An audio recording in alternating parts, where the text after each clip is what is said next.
Well, guys, grab hold of a Bible and join us tonight. We are in the book of Ecclesiastes. We're going to be in chapter 5 tonight, and so we want to invite you to be there, to be in the Word of God and to see that which God would say to us from and in and through His Word. So hopefully, again, you're making your way there in the Bible. If you didn't bring a Bible, there's Bibles in front of you, in the chairs in front of you. You can use an electronic device and follow along in a Bible app. But we're just inviting you to be there with us, and that longing that God would meet you tonight in His Word in a way that would speak to you where you are, drawing you to what He has for you, and just believing that He's able to do that. So with your Bibles open, I'm going to take another moment leading us in prayer. By the way, just quickly, just addressing those online and in the overflow, we're inviting you to the same. Hope you got a Bible. Join us in it so that God would speak to us in His Word. With that in mind, let's ask Him to do that. Father, here we are, gathered together as a family, getting to hear Your voice, Your Word, and I'm glad for it. I'm glad for the authority of Your Word. I'm glad for the power of Your Word that can do what nothing else can. Lord, You're able to break apart those things that are just resisting truth in our lives, and we'd pray for that. We pray You'd give us ears that would respond to that and that You'd help us to understand what we talk about this evening, but in it that You would work power. That You and Your good faithfulness would work in a way that would accomplish in our lives, each one of us individually, what You're seeking to do in us, what You're seeking to teach in us, Lord. We're asking for Your help and Your favor in this moment right now, believing that You're a God who is good and drawing even in this. We ask for that together. In Jesus' name, amen. Amen. Ecclesiastes chapter 5, we dive into it, but I want to take you to the end of the chapter that we're going to see this evening to see where we're going, to see that which God wants to speak into our lives. So fast forward down there to verse 20 of Ecclesiastes chapter 5, and it says it this way. It says, "He will not dwell unduly on the days of his life, because God keeps him busy with the joy of his heart." I want you to hear that last phrase. There's a life that is lived where, in one sense, that is just kept busy, that is kept in a space of enjoying and walking in the life that He has for us in a way that is a rescuing and helpful space. Well, that's something that God's drawing us to right now. I mean, He is drawing us and saying, hey, this place where we're going is a place that God would want to work in you, that you would be kept busy with the joy of the life that He has for you. That in one sense, that would rescue you from so many other things that become robbing.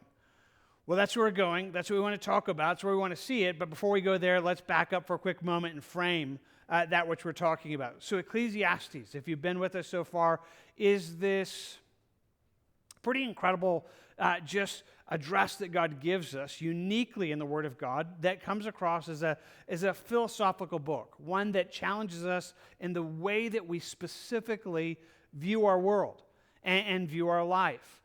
And so God speaks in this through Solomon, and he launches it at the beginning of the book saying, okay, let's frame a perspective. And the perspective that we're going to frame is, let's just pretend for a moment. Let's imagine that this life that you're living is all there is.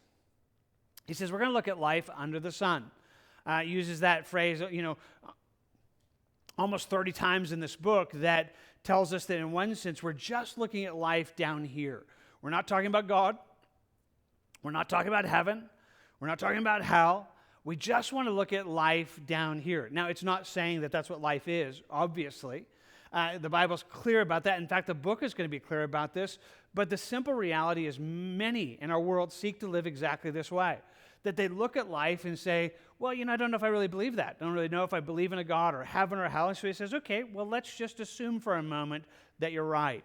And the conclusion that he gave us from the very beginning of the book and that continues to be relentlessly pursued is if that's the life you look for, you'll find something that's meaningless you'll find something that he says is vanity of vanities, that leave this out, then this world is so incredibly empty, not satisfying, not at all worth even just kind of walking through. And he challenges, that viewpoint to show how fruitless and pointless it is, but obviously with the point that he's going to land throughout the book, even in our chapter tonight, but the very ending of the book, he's going to say, here's the thing, there is a God.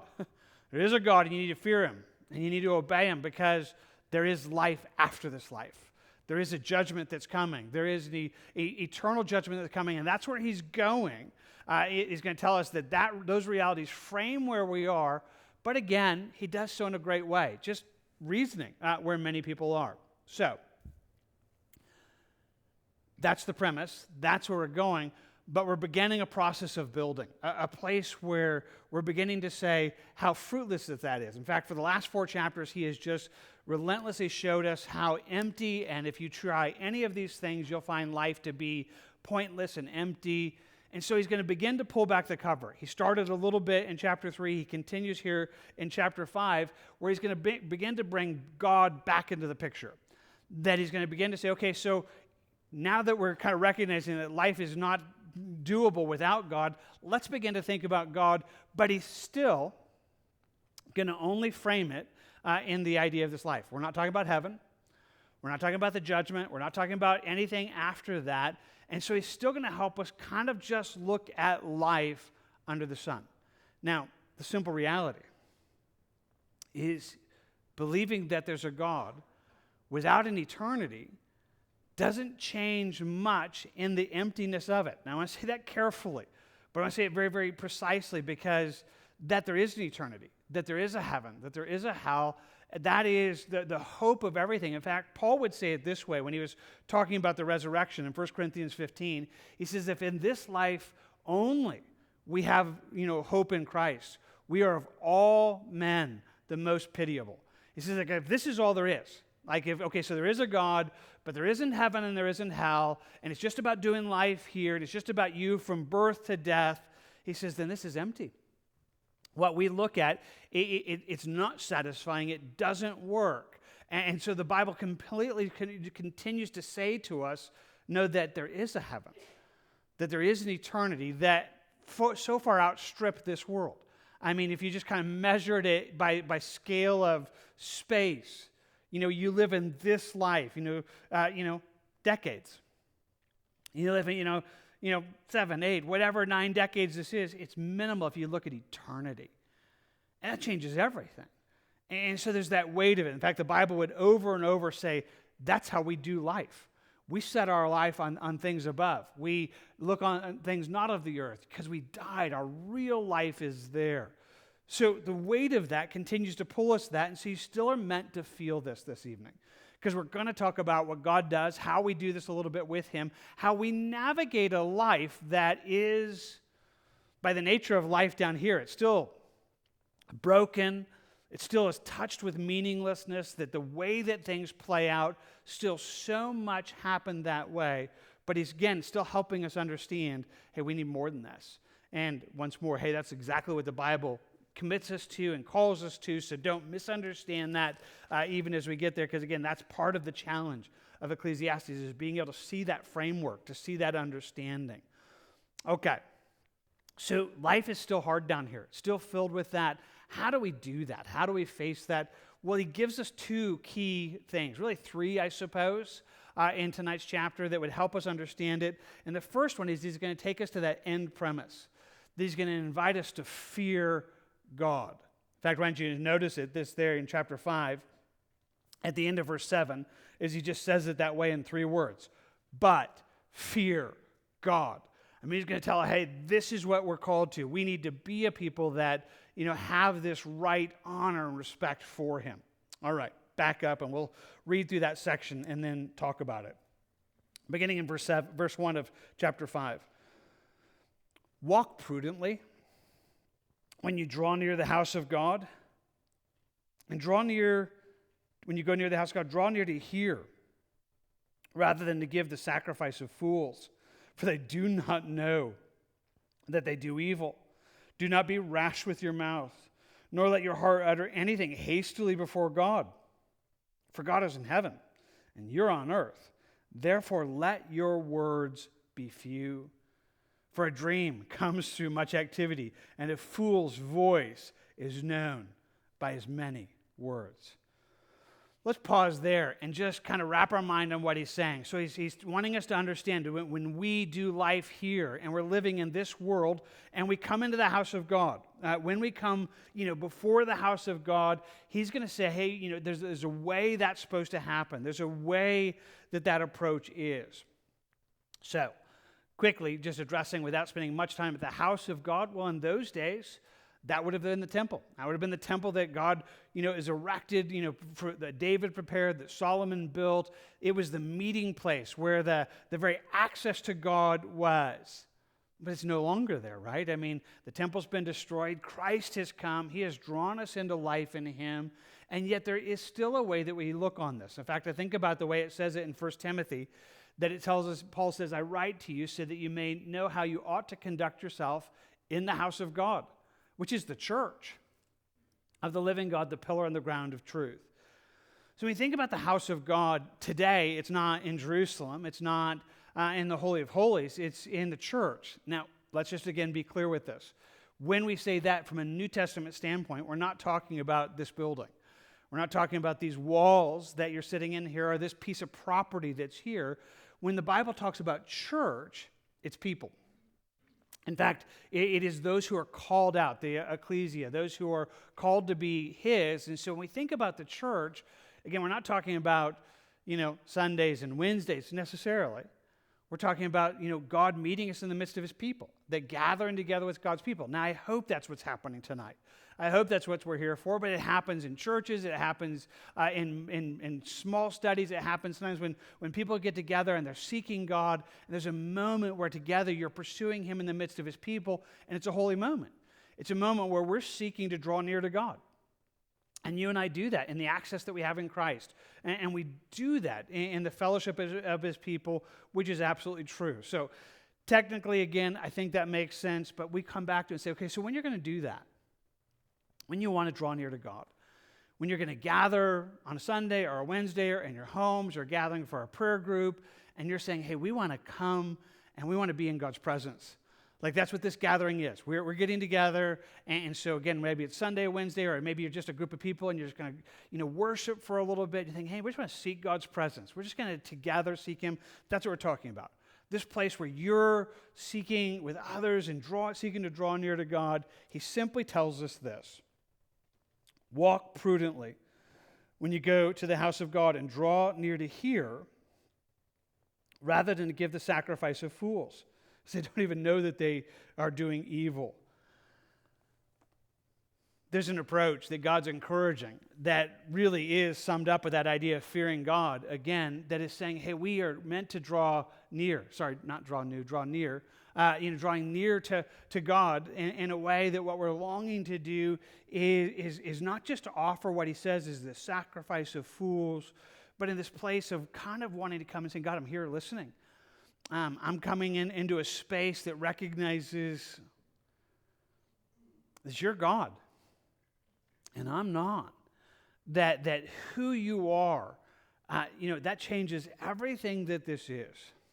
Alexander McLaren said it this way. He says, fruitful and acceptable worship begins before it begins. He says, before you ever get to that moment that you're going to, maybe you are gathering together to pray with somebody, or you're gathering together to worship. It really begins if you're coming with this humility, with this place of saying, hey, we're going to seek God.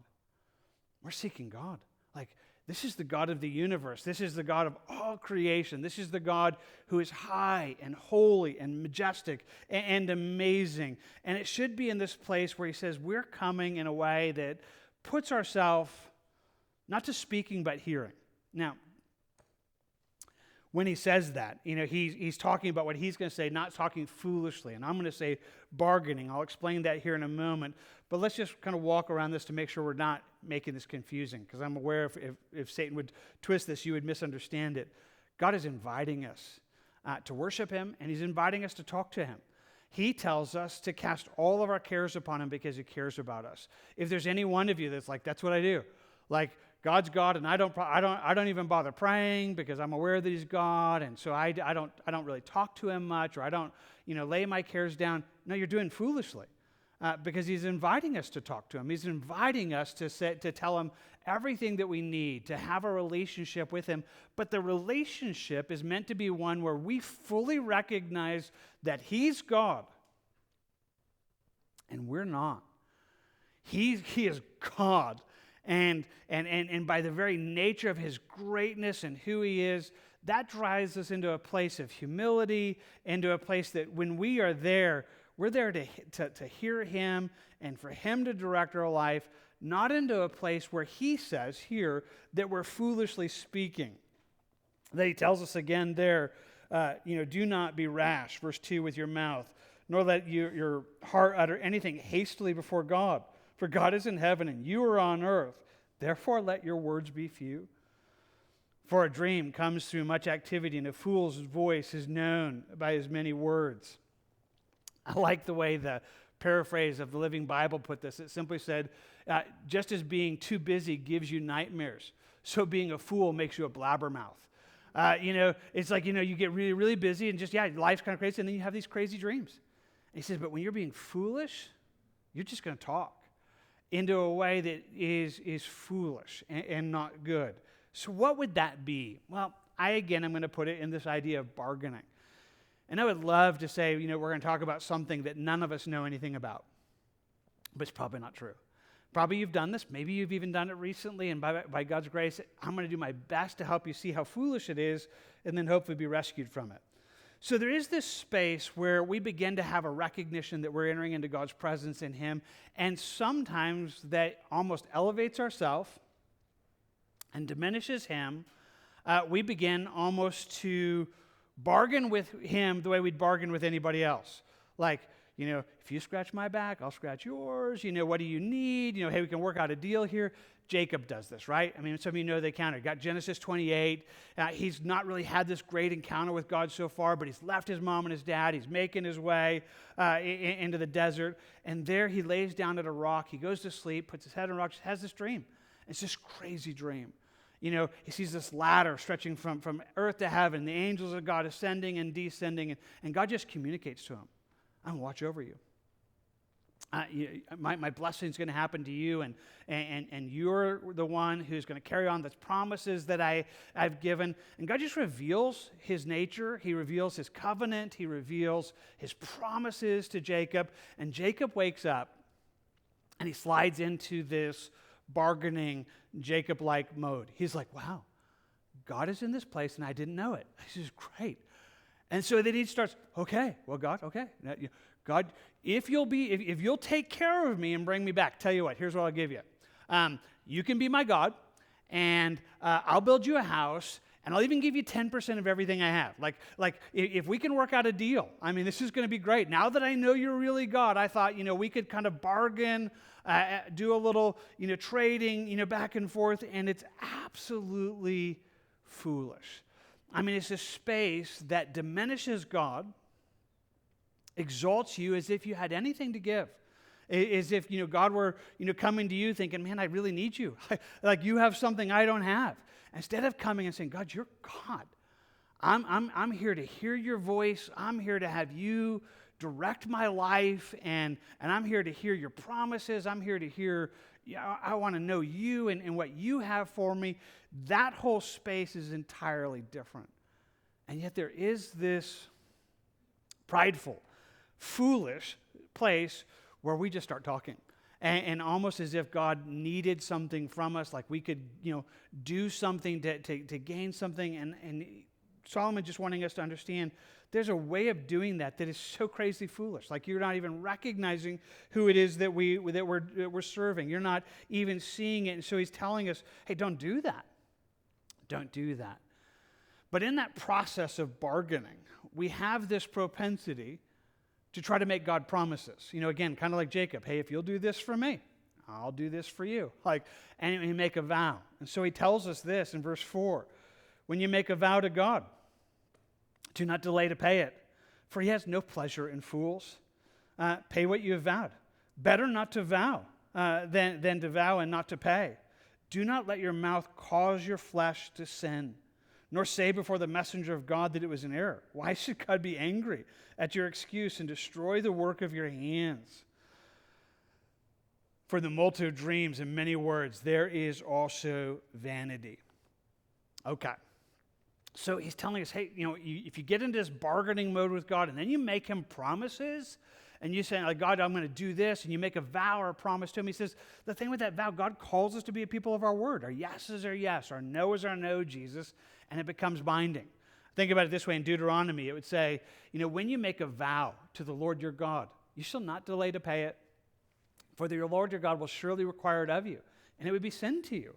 But if you abstain from vowing, it shall not be sin to you. And you never have to do this. God never tells us, like, this is the kind of relationship that he's wanting us to make him these vows or make him these promises. But he says, if you make it, now you're committed to that. Now that whole space, is put yourself in a place that you've committed that to God, and in that space he's calling us to keep our vows. Now I'm going to walk around this very, very quickly. That's still true. I mean, God is a person who calls us to be a people of our word. That's why he's telling us, hey, don't even try to have that kind of relationship with me, because now you're making promises to me, and now I'm going to have to say, well, you promised it, and he calls us to be a people of our word. Now, it's sin when we break that. Now, the gracious thing is there is rescue from this. There's rescue, and God will forgive us. And if you've done this, I mean, maybe you've done this in your past, and maybe you made some crazy promise to God. I want to tell you, some of this would come to say, hey, God, I need to weigh that. I need to come in and see that forgiven. But it's not to take it lightly. If you've been reading with us in the Leviticus and then now in Numbers, you saw some of that. I think Leviticus ended this way, where it talked about if you made a vow, and then you're going to back out on the vow. Like you offered to do something, and now you're going to have to try to undo the vow you made. There were strong principles on it. Some of it couldn't be changed. Others of them could, but he said, so if you promise something, you're going to owe like 120%, of that vow. You're not going to get away with less. You're going to have to give more to say, God, I can't. I promised this, but now I want to get out of that. And again, we're not under the law. I'm not trying to say any of that, but there is a weight that we're not meant to take this in some kind of foolish way. We're not to be like, I made a promise. God didn't. He didn't really think I meant that. No, he did. You promised, and yeah, you can deal with that. Yeah, you can deal with that sin, and by Christ you should. But I think I want to come back to it and say, there are spaces for a vow. There are spaces where God would invite you to make a commitment to him that would be binding for your life. In the New Testament, it would use some who chose to never get married. Those who took a vow of singleness and said, hey, God, it's just you and me. Like this is the life I have, and that's the life I'm going to have. Others would do that. We think about Hannah, who made a vow and promised Samuel to the Lord, like, hey, you give me something, and he's yours. There are good spaces where that happened, but they should be well chosen, and even more said, led by God. But it should be rare. It's not the way this is supposed to happen. It's not the relationship that we have, and it just highlights an incredible amount of folly. It invites a space where it just gets this wrong. And so I like the way it kind of just says this. He says again in verse 7, for in the multitude of dreams and many words there is also vanity, but. And the word but, again, is this contrast, like do this and you won't do that. Fear God. Like you should recognize he's God. He's God. And the way that works in our life, it creates this relationship not of bargaining, manipulation, in this place that we come into him entirely on the merit of Christ. We come into this and say, God, everything I have is from you, and the relationship I have with you is this. And so there's a weight that would draw us into this. One of my favorite pastors says it often. He says there's really only two rules in the universe. Rule number one, there is a God. Rule number two, he's not you. And if you can get those two rules, everything else kind of gets better. It's like there's one God and I'm not God. It is not me. And if I can just know that, if it can be the way that I live my life, instead of thinking I control things or God's getting something from me, it would rescue me from 100 spaces of folly into a place of knowing Him and recognizing Him. And so He's just inviting us again in this place where He says it there in verse 1, draw near to hear rather than to give the sacrifice of fools. Come in with, what some have said, hey, come with 2 ears and 1 mouth, and it should be proportionally that way. Like, I'm here to listen. Yeah, I'm going to talk to God, but I'm here primarily to say, God, I'm here to hear you. So that whether it's here on a Sunday or a Wednesday, or it's gathering with a few people, or even your own quiet time, and you're just seeking God, there is an approach that says, God, you're God, and I just want to hear your voice. You get to tell me right and wrong. You get to lead my life. You get to be the one that decides things. And I'm wanting to hear you. And sometimes there's a place that really is just drawing us to that, into a place of just longing for that. Without spending more time on it, some have looked at this place that there is that space sometimes of just sitting silently in His presence, saying, God, I'm just here to listen.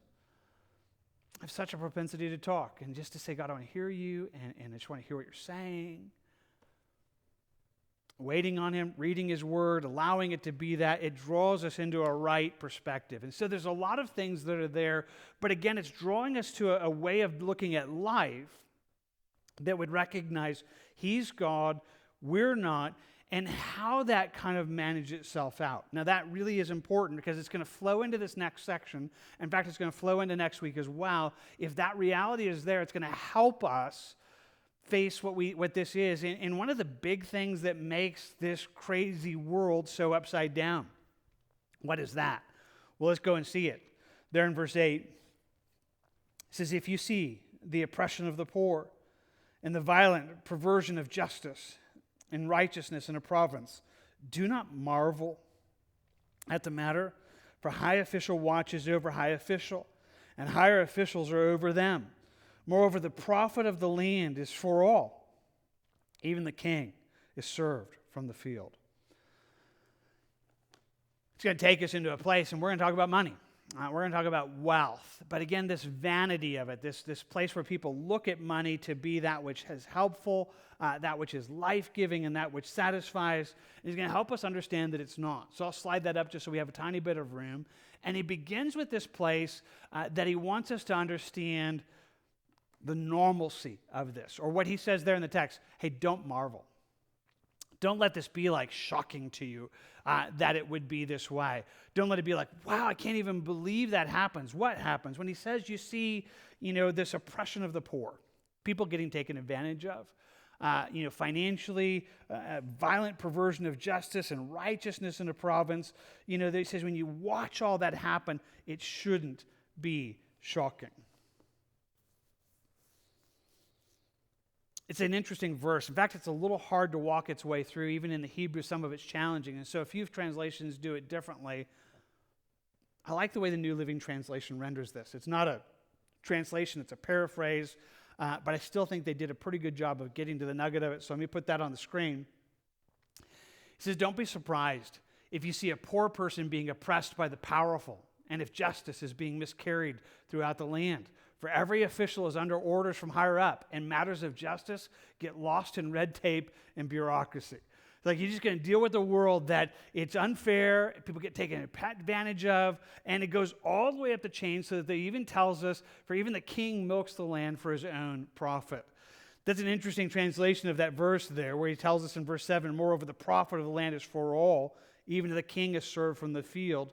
But in context, it fits it far better than some translations would go. So what are we saying? Well, I know that you've heard it dozens and dozens of ways, but we would say it this way. In this broken world, where vanity reigns and the brokenness of man, sometimes money makes the world go around. That's kind of that, old phrase that stuck around for a while that, that you find in any space in the world that money and seeking for money and manipulation for money, they pervert about everything that you can see. I don't want that to be pessimistic. I don't want it to be like we're looking at this, and neither are we endorsing it. When the Bible calls us to this, he calls us to justice. He calls us to righteousness. There is no space that we look on this and go, it's just the way it is, No, we're called to do whatever we can to bring God's righteousness even into this world. And so this is not a space that is kind of giving up, but it's also one of those places that just lets us know, hey, this is the way it works. And maybe you know it. I mean, I think about the world that you live in, and I wonder how real it is you see this. I mean, so that no matter what it is, whether you're dealing with, businesses, whether you're watching the way, food is produced, whether you look at tourism or whatever it is, no matter where you touch, you will eventually find out people do it for money. And money changes hands. And you know why things happen? Because money. Because of what they want. I mean, money will make the decision. Money will make that choice. It's not really about, the best or always the right. You look at decisions that have changed our world, and 9 times out of 10, you will be able to trace it. And yes, like somebody's making a buck, that somebody found a way to manipulate this deal. I love going over to Israel. I love getting to see that. And if you've ever gone with us, it's great. But I have to have a talk with our people. It's like everywhere we go, somebody's figured out how to make a buck.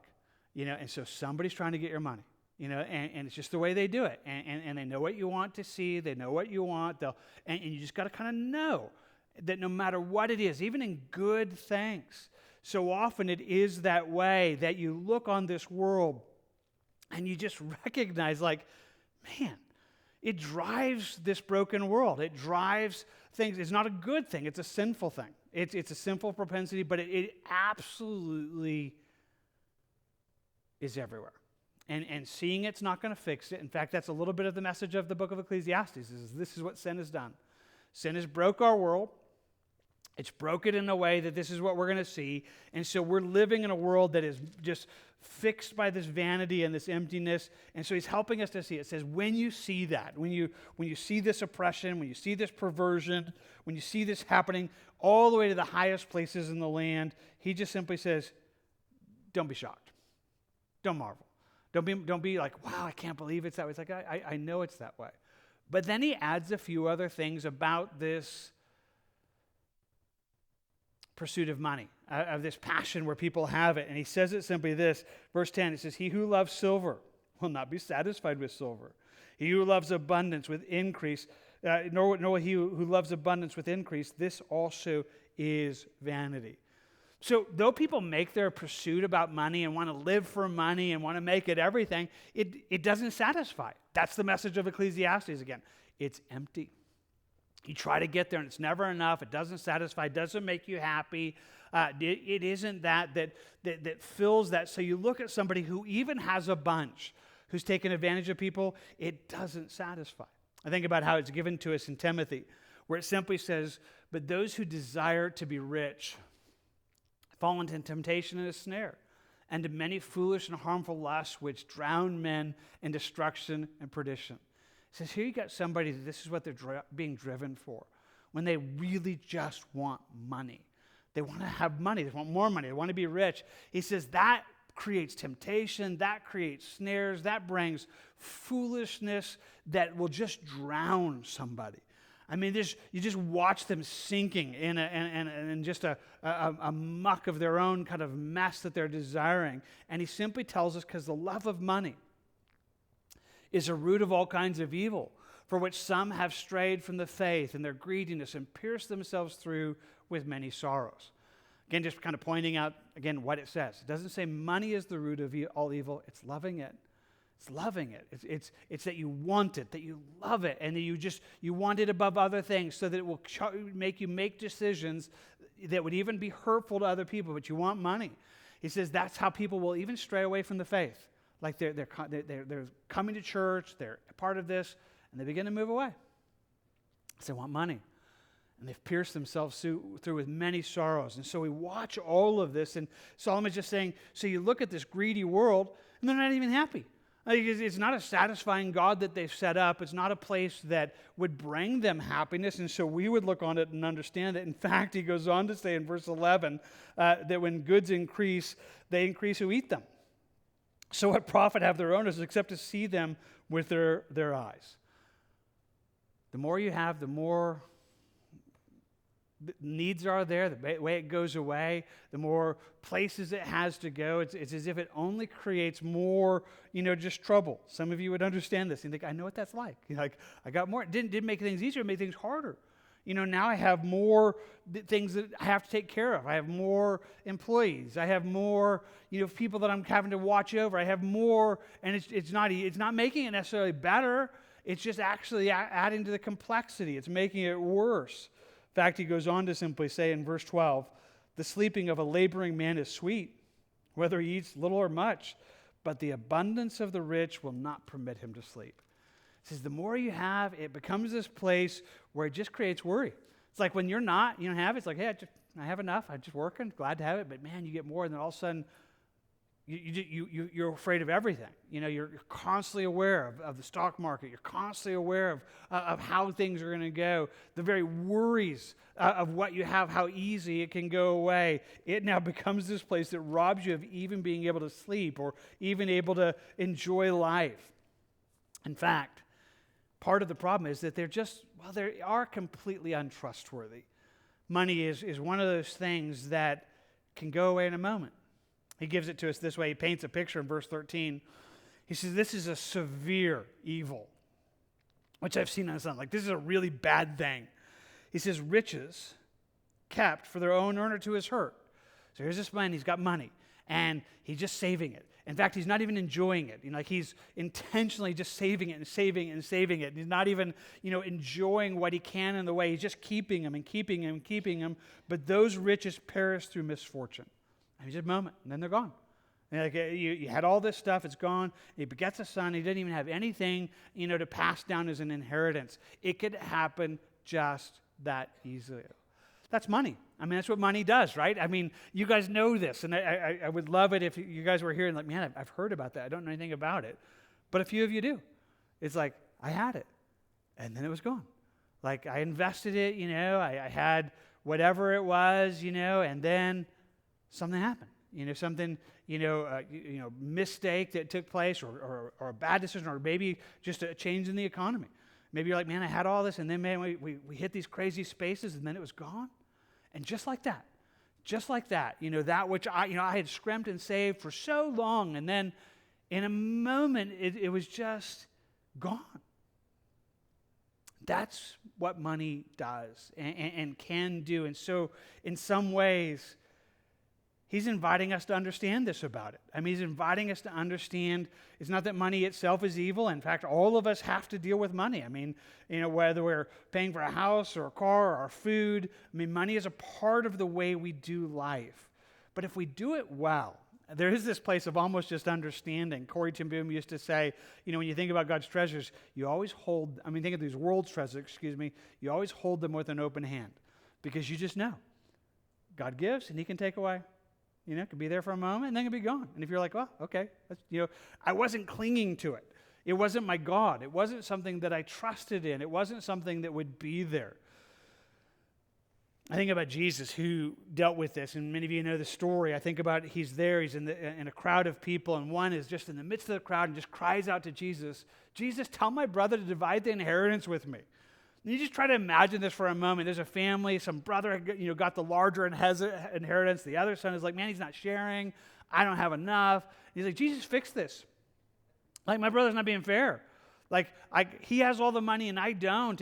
And you should tell him, not to be this way. And maybe rightfully so, maybe wrongly, all of it saying he's just feeling that life is not going right for him and his brother should, share the inheritance with him. And Jesus just said to him, man, who made me a judge or an arbitrator over you? Like, how am you putting this on me? And how do you see that I'm going to be that one that would step in to fix that? There's actually a large lesson in that we won't spend time on. But he's like, that's not what I do. You're asking for something. I'm not an arbitrator over that. Like, I'm not going to deal that. Instead, he just looks and he says, take heed. Beware of covetousness, for one's life does not consist in the abundance of things he possesses.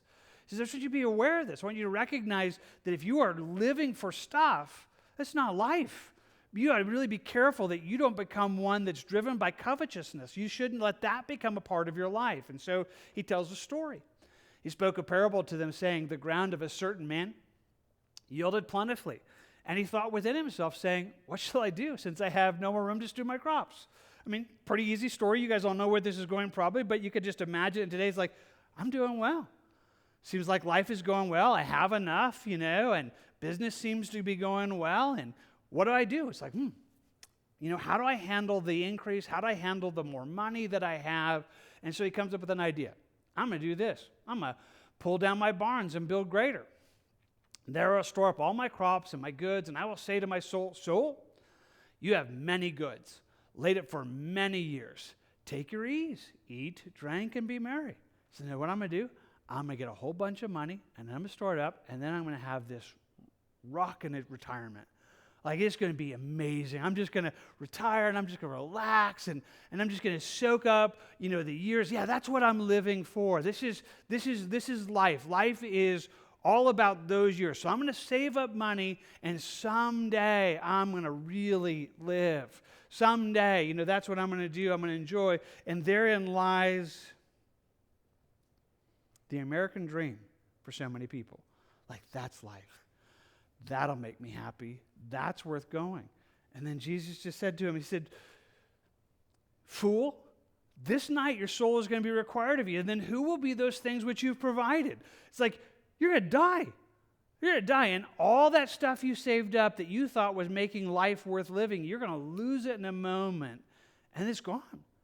What were you living for? Like, is that really what life was about? So he says, he who lays up treasure for himself, but you're not rich towards God.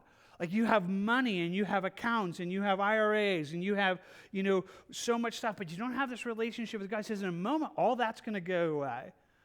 Because that's transitory. That's temporary, and it can't go. And he says, what a crazy place that it is, because it can be moved away.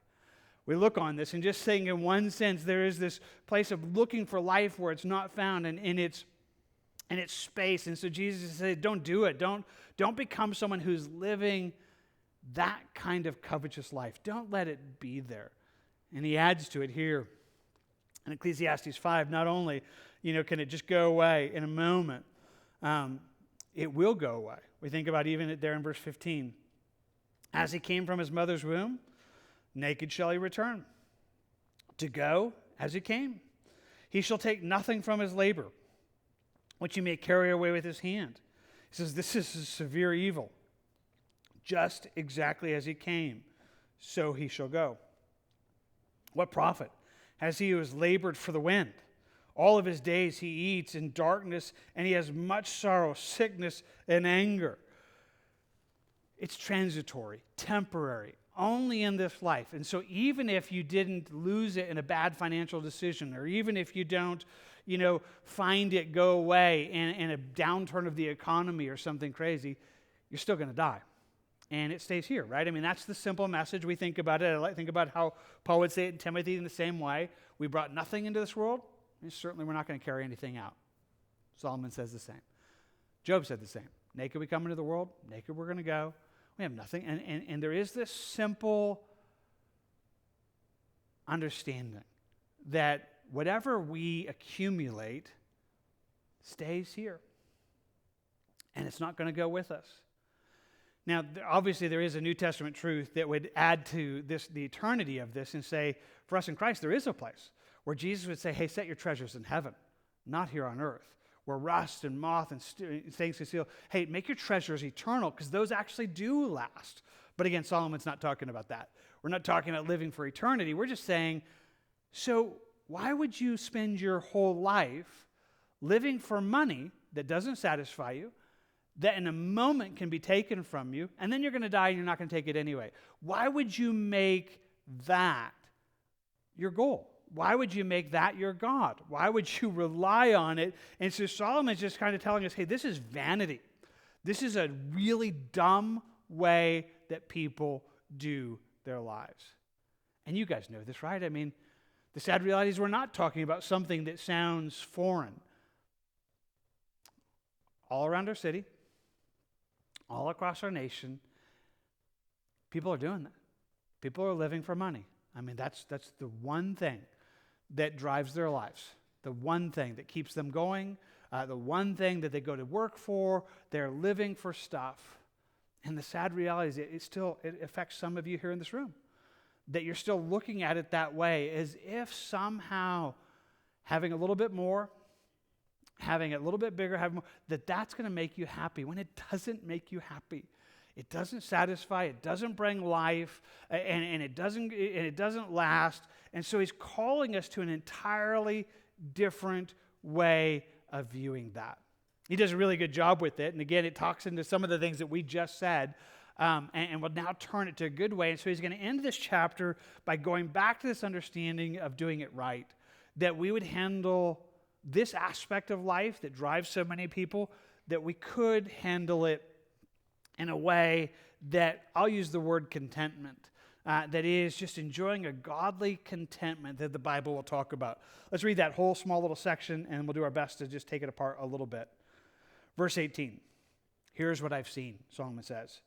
It is good and fitting for one to eat and drink, to enjoy the good of all of his labor, which he toils under the sun, all the days of his life, which God gives him, for it is his heritage. As for every man whom God has given riches and wealth, and given him power to eat of it, to receive his heritage and rejoice in his labor, this is the gift of God.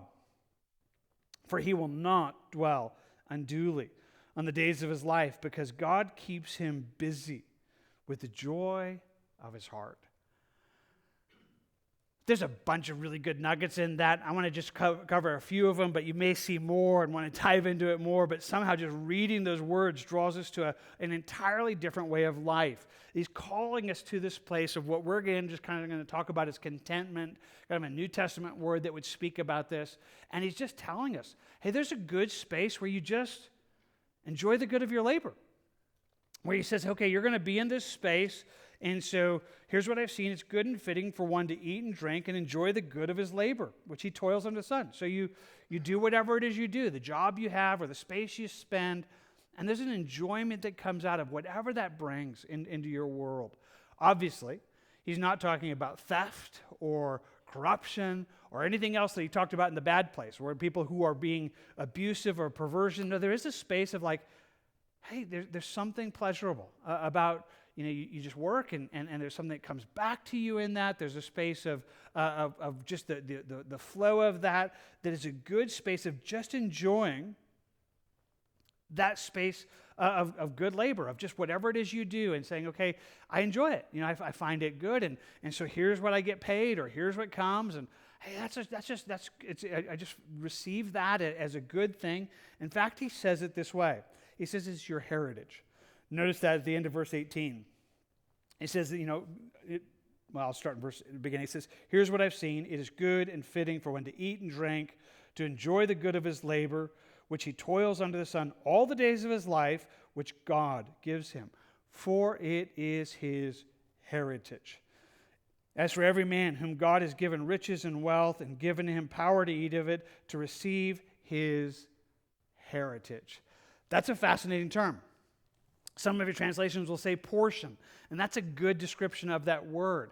It has the idea of accepting that which God gives us, whatever that is, this space of recognizing it. So the idea of a portion is kind of in that concept in the Old Testament, if it's helpful, when Moses had brought him to the edge of the promised land, then Joshua takes the nation of Israel in, and then they begin to divide up the land. They begin to divide up the land. You guys are going to see that, right? Because we're reading Numbers, and we're eventually going to get to this place where they get it, and God gives it to them according to who they are, and eventually he'll come and say, hey, this is your portion. Like, this is your land. It doesn't grow. It doesn't change. It stays with the family, lots of things, but there is a space of just saying, hey, this is what I have given you. So we begin to look at life not as this crazy pursuit for money, but just, hey, whatever God brings, that's great.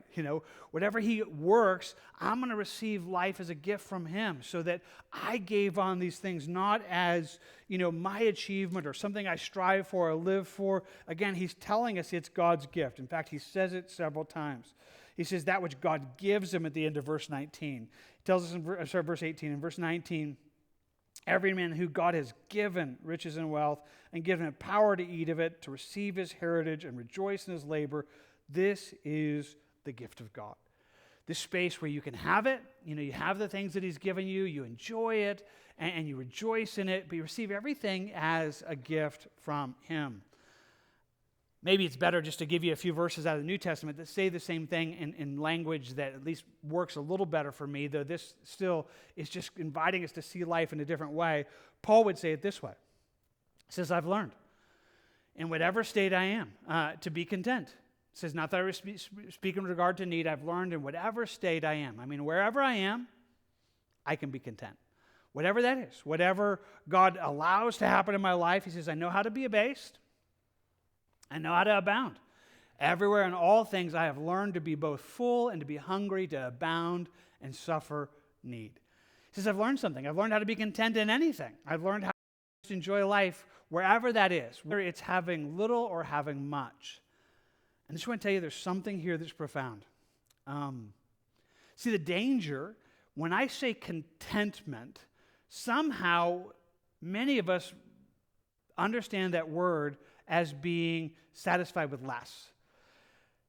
It's not that. It's actually being content with whatever it is. If you can't be content when God has blessed you, then you'll never be content if you seem to have less in this world. Contentment has nothing to do with what you have. It isn't that. Contentment is like, I can go either way. You can give me, I could not have it. I could have, enough money to have a new car. I could have no money to buy a used car. And I'm like, oh, yeah, well, if that's what God has given, if that's my portion in this moment, then I can enjoy that, not because I'm looking at whatever it is I have. He says, I can do all things through Christ. I can do all things through Christ who strengthens me, that I'm looking at him as my life, and that ultimately, whatever it is he brings into that, God, I want what you have. I want to walk in that space where it's not based on those things. It's based on you and your blessing and whatever that would be in my life. Hebrews would give it to us this way.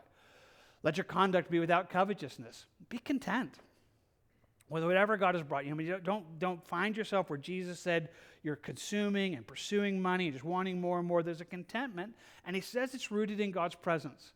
He himself has said, I will never leave you nor forsake you, so that we may boldly say, the Lord is my helper. I will not fear what man can do to me. Contentment is found in fearing God. It's found in saying, God, I believe in you. I trust you. You're God. And I'm going to look at life in an entirely different way. I'm going to look at life as you're the offerer of it and you're the giver of it. And if you bless and it goes well, great. If you don't, I can walk in that road too. Because it really wasn't about that. It really wasn't about anything. There is this space of just enjoying it. And I want to say this so much better than I am. But I'm just going to tell you again, if you have it, it is that space where Corey Ten Boom talked about. It's like I hold all of the things that God gives me with open hands. I can have it, I can go it away. We talked about it a few weeks ago when Solomon talked about it in Ecclesiastes 2, and I told you that in some ways for me, it's almost viewing life as a paper plate. If it's there, you enjoy it. If it goes away, it was going to go away anyway. It wasn't that it's not that my worth is found in my money. If all of a sudden tomorrow, like the economy crashes and every investment that any one of us has is gone. If all that's gone, it'd be like, okay, well, it's there, it's gone. But I still have Christ. I still have him. I mean, where my real treasure is has not been touched at all. And it's like, okay, God, how are we going to do this? What's this next, portion of life to look like? Where are you going to take us? And we would look at life as God and trusting him instead of living like the world that is living by just driving after money, thinking they're going to find happiness and hope in that. Someone says it's evil. It's vanity. It's pointless. And you and I are invited to a different space. In fact, I go back to it where we ended a moment ago. There in verse 20, he says, here's this person who's doing life this way. He will not dwell unduly on the days of his life because God keeps him busy with the joy of his heart. It's like he didn't even think about it that much. He's not even processing that much. He's just, he's not focusing on what he has or doesn't have or where his money's going or how that's all going to work. He's just enjoying. I can't help but think about it. One of my favorite quotes that I share with you guys often from Jim Elliot is just somebody said, wherever you are, be all there. Like I'm just enjoying the life that God gives. Wherever it is I am, and I'm not really worried. I'm not really worried because my life isn't bound up in the stuff that I have. It's not bound in that in any way. He's inviting you and I to a very, very different way of life. It's important. So many in our world are living for this, whether they admit it or not, but maybe you see it. Maybe you have, and God's rescued you from it. But again, for some of you here this evening, you're drawn to it. I mean, honestly, what makes the decision in your life is money. Whatever it is money. Money trumps everything else. I mean, if there's money, that will make the decision on what you do, where you go, whatever it is, because money becomes the god of so many people's lives. And he's simply saying it ought not to be so. Money is it's a good servant, it's a terrible god. It's something that if we have it and God gives it to us at different spaces, we can walk in it. But if we don't, it's like I didn't need it. He's inviting us to say we are meant to live life fearing Him, recognizing Him. And so He's telling us, hey, we ought to be those people who fear God. We fear Him instead of allow, this space to be the way that our lives are driven. It's a whole better way to do it. Tell you what, I want to read one more thing to you. If you want to turn, you're welcome to. If you just want to hear it, we started reading a moment ago in Luke 20 when Jesus was talking about the man who tore down his barns and built bigger barns. And Jesus just simply said, what a dumb way to live your life. You fool. In a moment your life is going to be required for you. What in the world are you doing? And then he just turns and he begins to speak it to our lives and about where we are. And in verse 21 of Luke 12, he's speaking to that man. He says, so is he who lays up treasure for himself, is not rich towards God. But then he just simply said to his disciples, looking at you, looking at me if you're a follower of Jesus, and he said to us, do not worry about your life, what you will eat, or about your body, what you will put on. Life is more than food, and your body is more than clothing. Like, that's not life. Living for stuff, living for what you have, that's not life. Consider the ravens, Jesus said. They neither sow nor reap, which have neither storehouse nor barn, yet God feeds them. Of how much more value are you than the birds? Like, God cares about you, that you would live your life fearful and worried about money. He's like, He cares about you. He's inviting us not to live that way. Which of you, by worrying, Jesus said, can add 1 cubit to his stature? If you're not able to do the least, then why are you anxious for the rest? Why are you anxious about, where everything's going to go economically? Why does it, keep you up at night worried about these kinds of things? He said, consider the lilies, how they grow. They neither toil nor spin. Yet I say to you, even Solomon, in all of his glory, was not arrayed like one of these. If God so clothes the grass, which today is in the field and tomorrow is thrown into the oven, how much more will He clothe you? Oh, you have little faith. Like, you're just invited to live a life of trusting Him, of relying on Him. You do not seek, verse 29, and do not seek what you should eat or what you should drink, nor have an anxious mind. For all these things, the nations of the world live after. The nations of the world seek after, Like, that's how the world lives. Like, this is how they do it. This is the way the world lives it. But your Father knows. He knows you. He knows you need all these things. Instead, you, He says, seek the kingdom of God, and all these things will be added to you. Like, get it, like, seek God. Seek who He is. Seek to find Him, and He'll take care of those things. Do not fear, little flock, He says. It is your Father's good pleasure to give you the kingdom. And that's where I want to end tonight. He says, I don't want you to be this way. I don't want you to be afraid. It's your Father's good pleasure to give you the kingdom.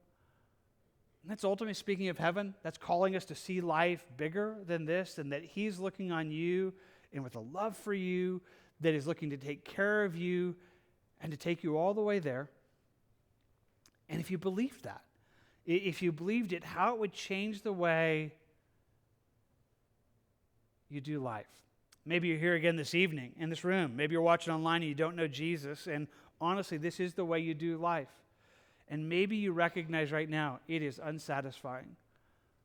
seeking money that doesn't make you happy, that you never have enough, that can go away in a moment, and you can't take it with you. It draws you to see how pointless it is. And if that's you, we're telling you it is pointless if you make that your God.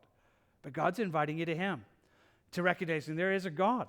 There's a God that wants to draw you to him, and he's inviting you to a relationship with Christ. He's inviting you. That's why God sent his son, to make it possible for us to know him. And we plead with you tonight, if that's you, that God would rescue you, that God would rescue you. But for you who know Jesus, and that's most of us, again, it would be just so grand if we were looking at this and thinking, I'm so glad I don't live that way.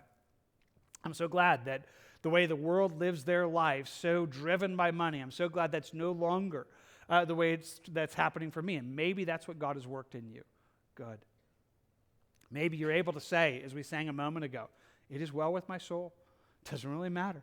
I mean, peace like a river, attended my sorrows like sea billows roll. Whatever my lot, I know what I have. I have Christ, and I have him, and he's got me to the end. Like, he's taking me to heaven. He's preparing for me a kingdom, and he's going to get me there. And there's a hope and a trust that gives us a whole different way of doing life, that at the end of Ecclesiastes 5, Jim says, we're just enjoying the life that he gives. We're not even worried about all these things. God, whatever this moment is, whatever you're doing, let's do. I'm just going to walk with you and see what you have, and then let you take me all the way there. And what a great way that would be. I just want to invite you to that. So let's just go before him in prayer right now, asking that he would draw us into that space where we would be rescued, what Jesus said, that we wouldn't be found in just this covetousness of pursuing money. God would rescue us from such a foolish way of doing life. God, thank you for your word. And maybe even sometimes hard to sometimes think it through this way when we look at a world that is so driven by money, that money in so many ways does make our world down here go around. But empty. It doesn't satisfy. It's transitory. It goes away. It's temporary. And you invite us to simply recognize money is not God. God, you are God. High, holy, good, true. God, I pray for anyone here this evening that doesn't know you, that finds their life looking for life in other things, looking for life in money. May they be rescued and find that life is only found in you. We pray for that tonight. I pray for my brothers and sisters here tonight, and for some of us, maybe all of us, in small ways or different ways, we find ourselves trapped in this. That sometimes it just grabs hold of us, and we didn't even realize it did it. And all of a sudden we're worried, and covetousness, and pursuing, and trusting, and grieved, and fearful. And you would invite us, like, that's not living. That's not the way we were meant to do this. We have a Father that cares about us. God, you see us, and you're the one that apportions to us what you have for us in life, and you give us the gift of being able to walk in and enjoy that which you've given us. God, some are blessed here this evening. They've been blessed materially right now, where they have things, but they're not enjoying it. They don't really walk in the joy of what's theirs. And part of it's because they're just messed up. Just saying, God, have that space. Lord, I ask for it for me. Stand as we